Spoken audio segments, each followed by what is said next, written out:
Hi there, it's Jeannie Somm from the Fairfield County Beekeepers Association, and as promised, I'm going to show you today how to get extra honey out of your cappings wax, more than you would believe is in there.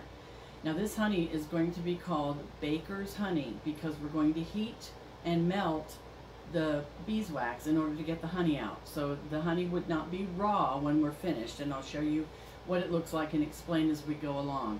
I have to give credit where credit's due. I learned this from Isaac and Jane Barnes of Honey Run Farm, which is down in Williamsburg, and it's down in Williamsport, which is south of Columbus a little bit. So this is a pretty cool process. Now these are the cappings wax leftovers that we had from our extraction that we did a few weeks ago for you. And they've just been draining in a bucket for several weeks, and we're now going to put it all in a pan. Now this pan is not one of my best. If you're concerned about having beeswax and or propolis on good pans, you'll want to go to a yard sale and pick up an old pot. You can always get the beeswax off when you're done with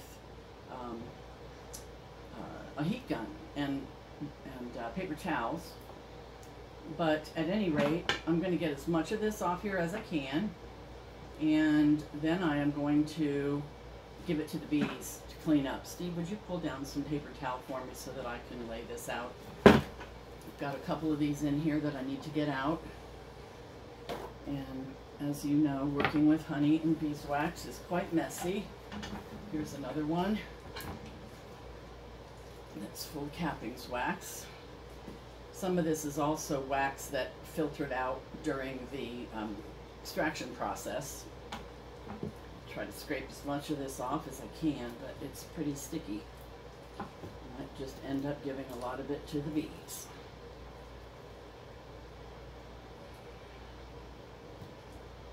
And then there's a little bit of goo in the bottom that's full of bee parts and who knows what. So we're gonna kind of get rid of all this. I'm gonna cover myself here. But we'll get this all scraped out and put into the pan. And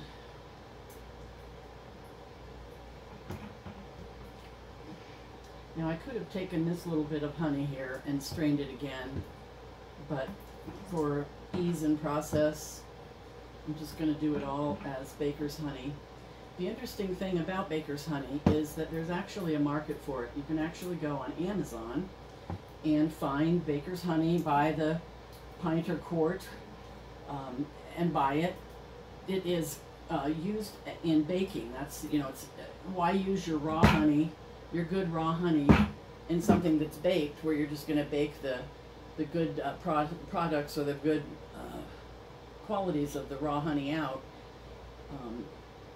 So you can use baker's honey instead, and then you're just using honey that's already been heated, and you're not you know, using up your good raw honey. The other thing I've read is that baker's honey is sometimes better for mead making, because the enzymes in the raw honey sometimes interfere with the yeast action in the process of mead making. And I think I'm going to ask Steve to come over here and carry this over to the stove, and we're going to melt this down.